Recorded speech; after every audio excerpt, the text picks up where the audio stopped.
Hello, thank you for joining me.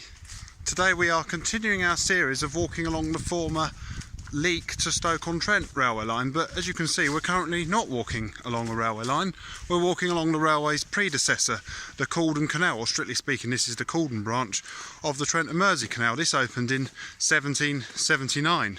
The railway line is just there through the trees. That opened in 1867. And it's just there. Now what we're going to do, this is the section where the railway and canal run parallel, so we are going to do more videos on the canal in the future, hopefully the whole of the canal, all the way up from where there's water, all the way up from Kingsley and Fogg, all the way down to Aturia in Stoke. But we're now going to leave the canal and we're going to go down here and rejoin the subject of this series, the railway line.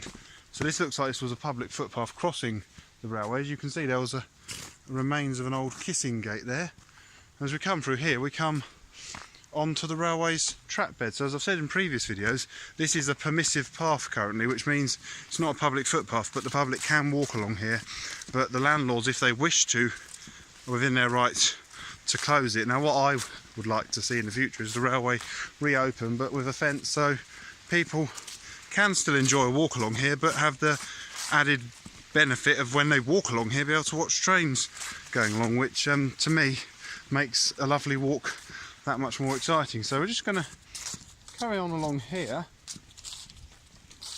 Again, as I said in my last one, it's concrete foot sleepers, which means the track is in very good condition. It's not welded rail, as you see. For those who don't know, don't often get a chance to show you this. This is a fish plate. See where two sections of rail join together? This plate here is called a fish plate, so it's bolted together, and these are called chairs. They hold the rail in.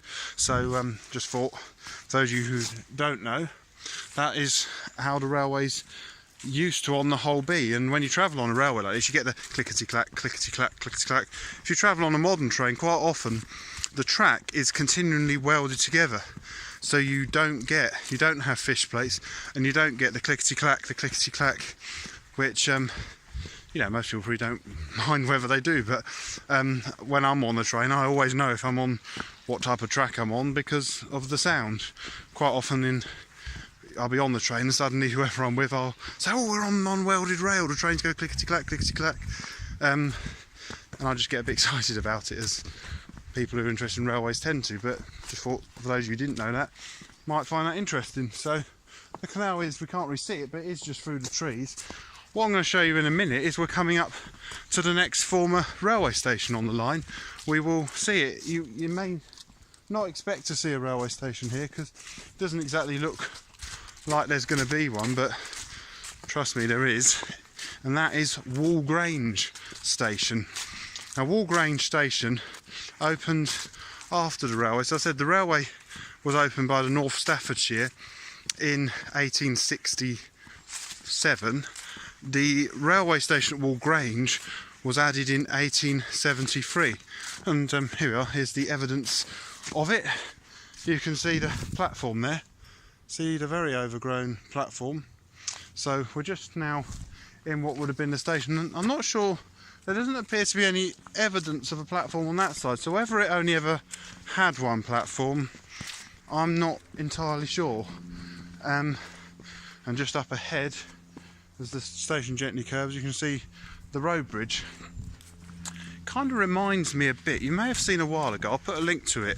When I walked the railway line from Welwyn Garden City to Luton, it somehow reminds me a bit of Luton Hoo station. It's just a sort of station a bit out of the way. There's not really a community around it. Obviously there would have been people who would have used it. Oh, and that's interesting, we've gone back onto wooden sleepers, so I've got to walk a lot more carefully now because it's very slippery, wooden sleepers, whilst concrete ones aren't so slippery. So yeah, I was just saying, it reminds me of Luton Hoo. You may or may not agree with me on that one. There's the station house, which is a house. It's the same as at Luton Hoo. The difference Luton Hoo has is there is no track anymore, and nor is there a canal running right next to it. So yeah, you may or may not agree with me on that one, but I personally think it just reminds me a little bit of Luton Hoo.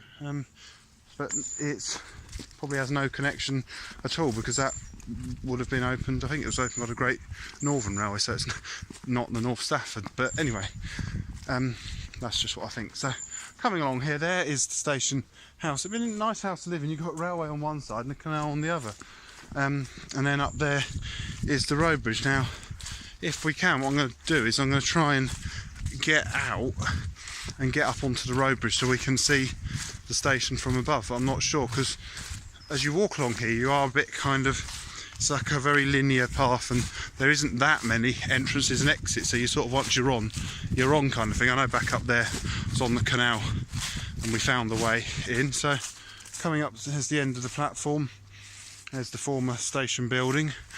I'm going to have a look just before the bridge. I think there might be a way out, because what I want them to do is take you back out and we'll go and have a look at the canal again. Might get out here. So that's the railway looking forward towards Stoke-on-Trent.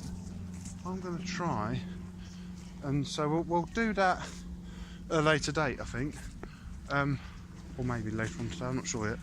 Let's go out here. Now there's a gate, I don't know, if we go out here we might be able to get up onto the road. We're crossing, see the, this is, I don't think this is actually the River Churnet. I think it's possibly the Endon Brook, which is a tributary of the River Churnet.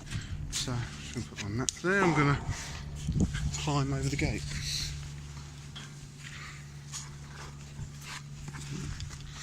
It's not the easiest thing climbing over a gate when you're filming. There we go. Won't forget my OS map. So we're coming out. So Wall Grange Station is actually situated on the edge of the village of Longsdon, as you can see by the sign. Now if you look over there, there's a field with cows in. You might just be able to see where those cows are. There's some barges. That's the Leek branch of the Cauldron Canal. So there's the Cauldron Canal, which itself is a branch of the Trent and Mersey Canal, and then off that is the Leek branch, which I think again will definitely make that subject of a future video. If we look, so onto the bridge now. If I hold my camera up there, can you see that? You can just see the platform. You can see the former Wall Grange Railway Station. If we cross, we can have a look. You can see the track bed looking towards Stoke-on-Trent. So you can see the railway line down there, that goes Stoke-on-Trent. And there's the Cauldron Canal, just here. And we'll just finish with a final look. Oh, up there by the way is Deep Haze Country Park, which is also a lovely place to go for a walk. I might even make a video there, so do look out for that. We'll finish, even though it's a series on railways, we'll finish with a view on the canal, because I love the canal as much as I love the railways, and in the future I'm going to make a series, a similar series what we're doing, but we'll do it on the Cauldron Canal. So thank you very much for watching from Wall Grange. Goodbye.